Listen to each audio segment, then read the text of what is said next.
Hey, what's up guys? My name is AzN3AlK0, and this is going to be the second part to my FAMAE SAF gun review.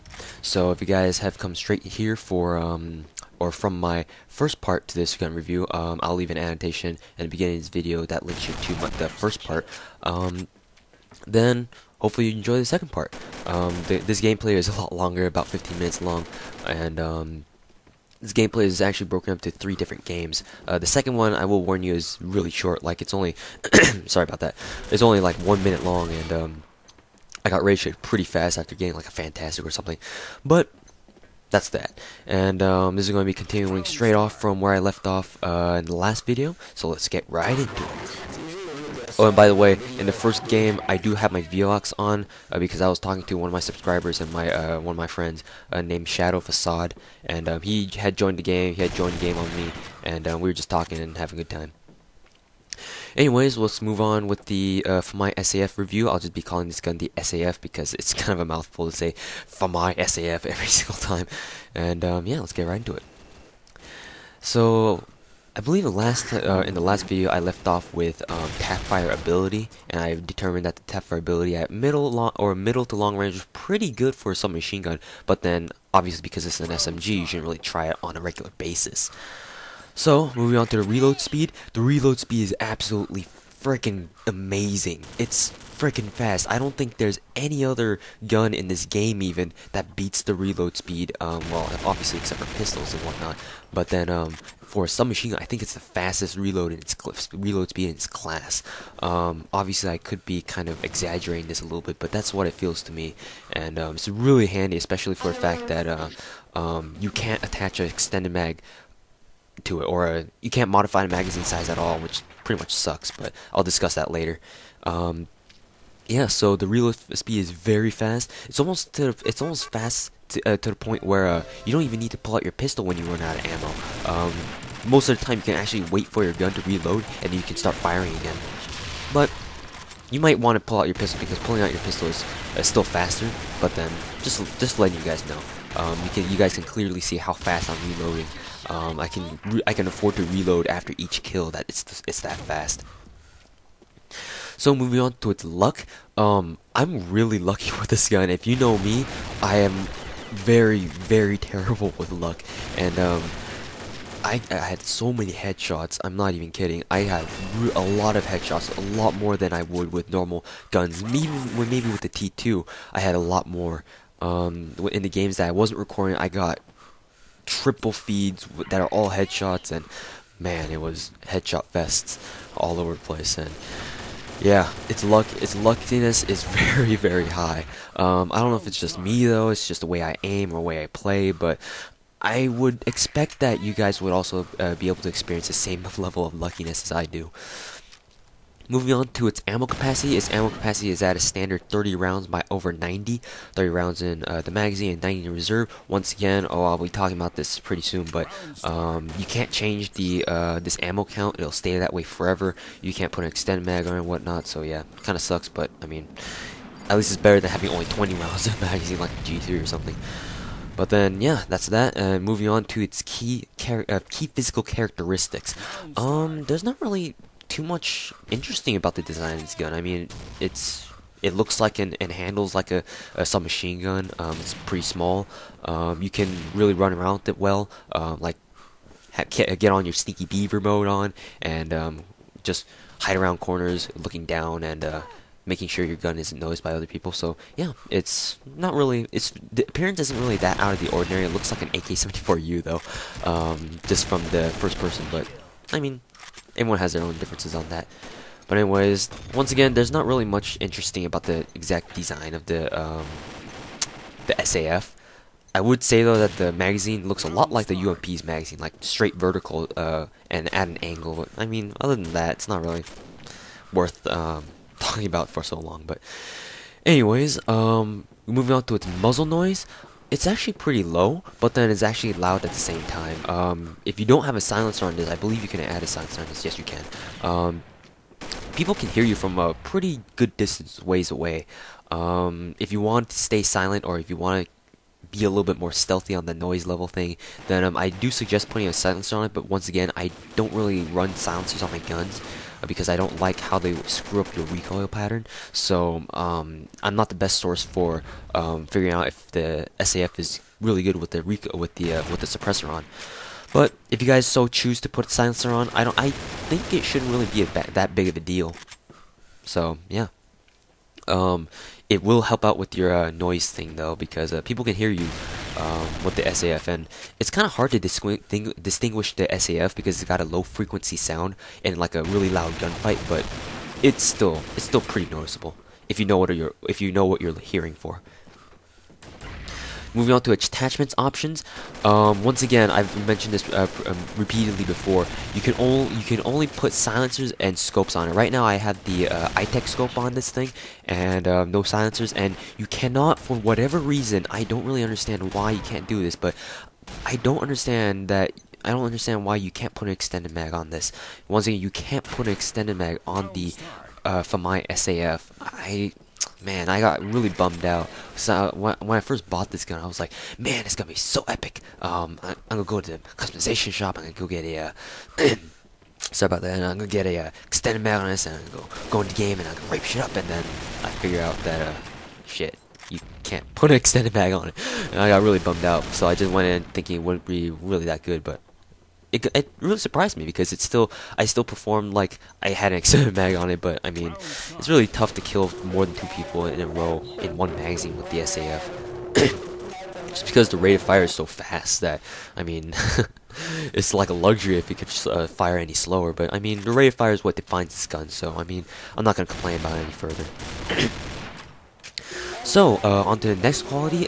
Is it Fireteam worthy? To be honest, I've never really tried this gun in Fireteam yet.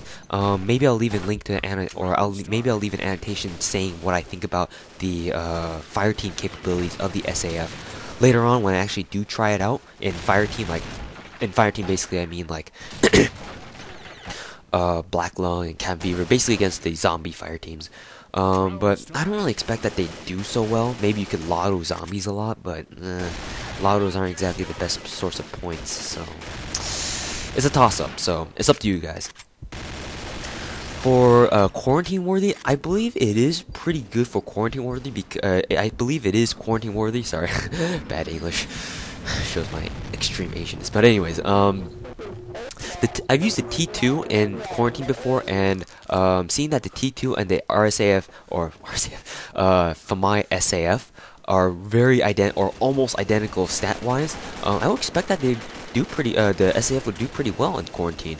It's really portable. Once again, it has an 88 portability, and it's got a high rate of fire, so if you need to push back zombies like no other, then this SAF is the gun for you because it puts down bullets downrange like nobody's business. And yeah, it should work out in your favor for quarantine. And now for my frank personal opinions on the SAF. I honestly think it's not worth getting because if you guys already had the T2 perm, then that's pretty much the same deal. It's stat-wise is almost identical. The SAF only has 1 point more accuracy and 1 less recoil.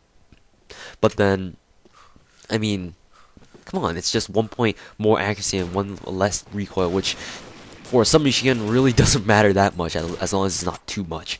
But that being said, I do feel like I perform a lot better with the SAF. I don't know why.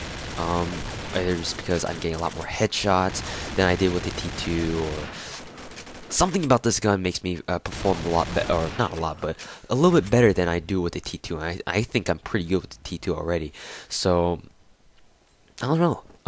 If you guys don't feel like it's worth getting because it's statistically identical or nearly identical to the T2, and you've already got your T2 and you're happy with it, then that's completely fine because I can see why you decided to just keep your T2 and not the SAF. But for those of you guys who don't have the T2, I really recommend this gun because you can put people down like nobody's business in close quarters. And right here is the transition between the two guns, or the two games. And in about a minute, I'll get kicked because I get like a fantastic on this clan.